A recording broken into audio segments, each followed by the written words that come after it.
Hey guys, welcome back to this channel. I appreciate it. First of all, I wanted to thank you all for being here. I appreciate you for being a part of my community that has formed over the past year or so.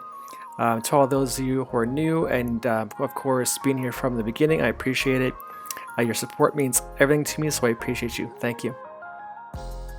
Okay, and on to my pour this week. So I began my canvas with a deeper background being Ivory Black for my base, which I've tried a few times before and wanted to give a go again with another puddle. Beginning with my phthalo blue, a nice bright blue I really enjoy for my first color. And as for puddle pours, I've really kind of leaned into them in the past, we'll call it 2 or 3 months, because I found that with these puddle pour swipes, you can really do anything you want to do. As long as you give it a try. So I decided to go with 3 vertical puddles side by side rather than staggering one to the top, one bottom, one top kind of thing. So I went with a vertical line in my blues, thinking that this may be my best choice for the sake of how I wanted this design to play out. And here we are back to my deep magenta. That's our favorite color, I think. Magenta is one of the nicest contrasting colors that works really well with either dark or light colors, and it really is quite pretty once you go through a swipe with it. So I think that the blue with the magenta works incredibly well, and again, once we get this swipe going through it, it looks outstanding. Alright, and lastly with my cerulean blue, which I found to be a nice ending color to my puddles because I wanted a lighter color but still bright. So again, we have the phthalo, the magenta, and the cerulean blue to cap off my colors on my puddles before my swipes go through. I think this color really works well with the rest, and as I kind of top off my puddles here with the magenta as well as one more spot of blue, I think these will go very, very well. And as a quick question, do any of you have any specific colors or puddle color combinations that you've tried that you really like? Whether it's the way the puddle looks or the combination of the swipe colors themselves, if you've made any lacing or cells, for example. Let me know in the comments below on what you tried before and what may have worked or not worked or become the best piece you may have ever made. Okay, and going back for one more small little dime size space of color with my cerulean blue, which I had a ton of left, so I wanted to try and get as much off my cup as possible before going in for the swipe. And again, you never want to toss out good paint, so why not go back and add some more.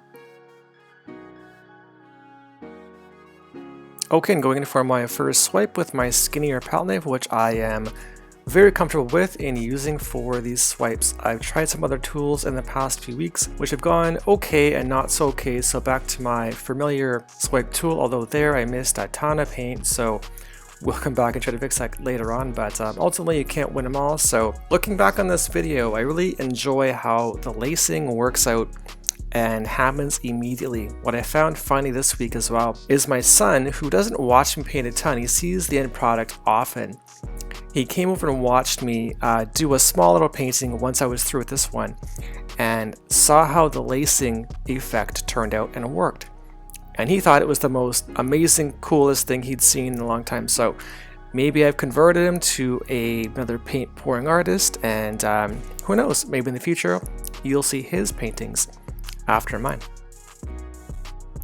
Now as for the swipes themselves and how the colors turned out, I thought these were quite pretty.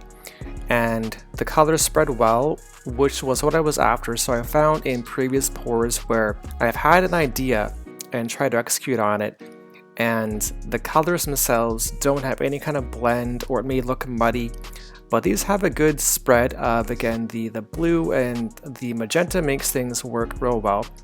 But I found that the actual spread itself of the colors for these swipes worked just how I wanted to, and the lacing is working out real well too, so we'll see how this swipe goes.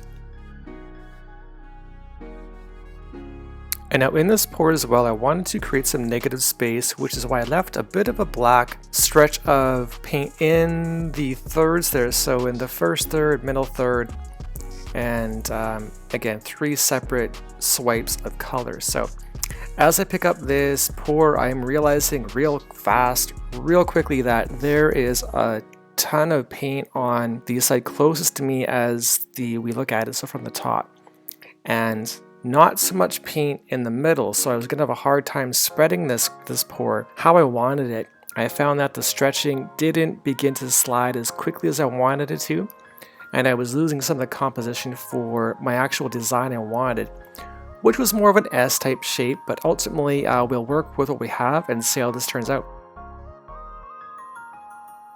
Alright, and every week I kind of joke that we have a learning opportunity every single time we pour. So at the bottom of this painting, which is closest to us, there wasn't much of the black paint really at all that I spread initially, so I didn't do a very good job at basically making an even base of the black, which made it hard to keep that lacing at the bottom of the pour.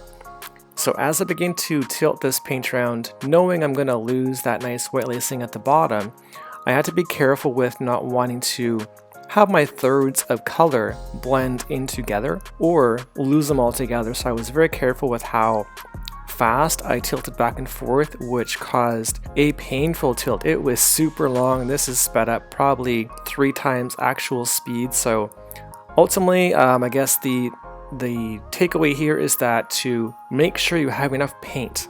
I am notorious for having not enough paint, so that is a lesson learned for Tony this week on needing to get your paint to tilt better, is again making sure there's enough paint for the coverage you need.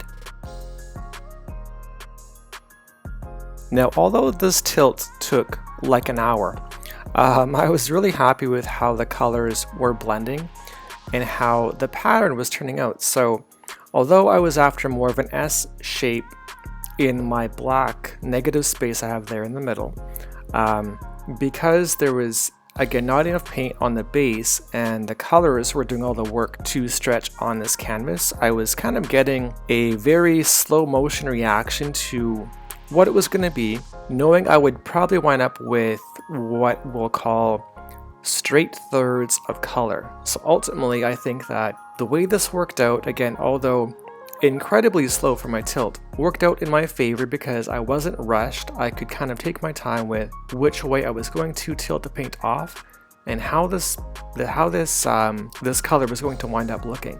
Again, so although not entirely what I was after, I was happy with how the end product looked. So anyway, what do you guys think on how this pour turned out? I would appreciate any feedback in the comments below on how this pour again turned out, and yeah, what are your thoughts?